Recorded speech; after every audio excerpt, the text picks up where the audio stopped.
Hello students, today we're going to look at section 7.4 and this is a continuation of solving systems of equations by elimination, but we're going to have to do some multiplication first. For some systems you must multiply one or both equations by a constant so that adding or subtracting the equations will eliminate one variable. For instance, in 6x plus 5y equals 19 and 2x plus 3y equals 5, I don't have any variables that have the same coefficient. So I've got to figure out which one of those can I multiply something by in order to get a variable with the same coefficient. So what I'm going to do is I'm going to choose to multiply the bottom equation by -3. And if I multiply everything in the bottom equation by -3, that x is multiplication. It's not the variable. That's to multiply. If I multiply the bottom equation by -3, then I get -6x minus 9y equals -15. And now I can just add the equations to eliminate the x. Now you're probably thinking, well, could I have multiplied it by +3? Absolutely. I could have chosen to multiply by +3, but then I would just have to subtract the equations. Your choice. So now I'm left with -4y equals 4 and -4y equals 4, so y must equal -1. And now it's just like what we've been doing. I plug that -1 into one of the equations, and then I figure out that x equals 4. So this part is the only thing that's different. It's kind of like a preliminary elimination. I've got to multiply first. So let's do a couple of examples together that are down below. In this first example on our notes page, we have 2x plus 5y equals 3 and 3x plus 10y equals -3. Well, if I look at that and I evaluate, I could see that if I multiplied that 5 by 2, then I would get 10y. So what I'm going to do is I'm going to multiply this entire equation by 2. Okay? And so when I do that, I get 4x plus 10y equals 6. And since this equation is done, I'm just going to cross through it because I don't need it anymore. So now I have 3x plus 10y equals -3 and 4x plus 10y equals 6. So I can subtract these two equations, and 3x minus 4x is just -x equals -3 minus 6 is -9. So that tells me that x equals 9. If x equals 9, then I can figure out which one I want to plug that into. So I'm going to plug it into 3 times 9 plus 10y equals -3. 27 plus 10y equals -3. 10y equals -30. So y equals -3.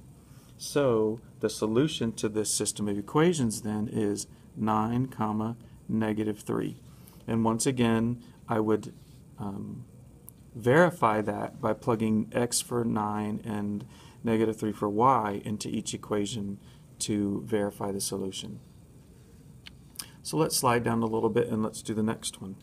And I have 5x minus 5y equals -3 and x minus y equals -0.6. So I think, if I multiplied the bottom equation by 5, then that would give me something I can eliminate. So we have 5x minus 5y equals -3. Well, those are exactly the same equation. So if I have exactly the same equation, then I know that those lines must be exactly the same line. In that case, it is an infinite number of solutions. And the way I could figure that out is I could go ahead and subtract the two equations, get rid of that middle one. 5x minus 5x is 0, -5y minus -5y is 0, -3 minus -3 is 0, 0 equals 0. True statement, so it must be an infinite number of solutions. And for the third example, I'm going to go up here to the top, and we have 7x minus 12y equals 23, and 2x minus 9y equals 1. Well, in this case, there's nothing I can multiply 2 by to get to 7 that would be easy, and really nothing I can multiply by 9 to get to -12.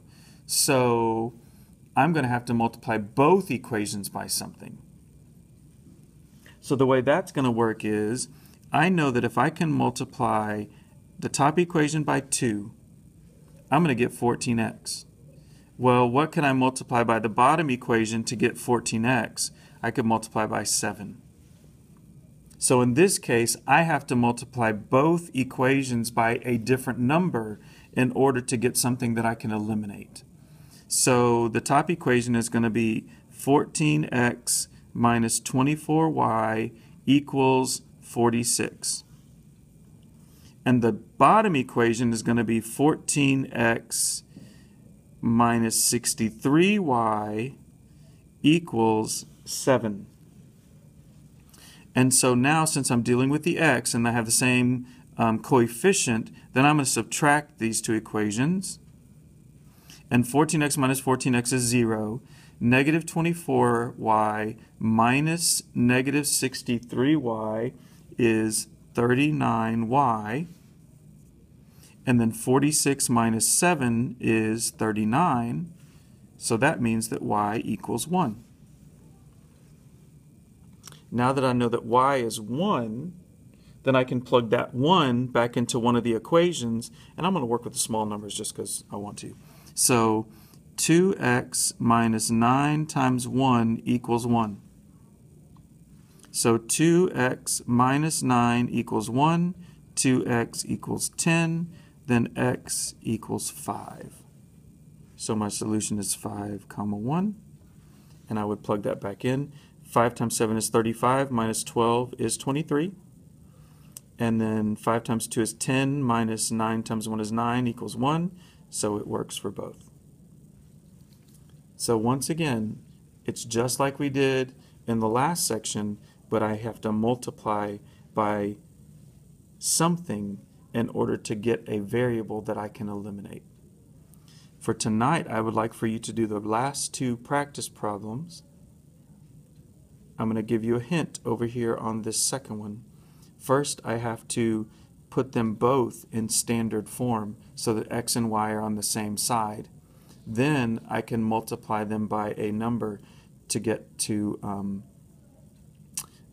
variables that I can eliminate, and then keep going. So once you have that finished, go ahead. I know Edmodo's having problems, so once this is finished, take a picture and just email it directly to me. And if Edmodo starts working again, I'll let you know.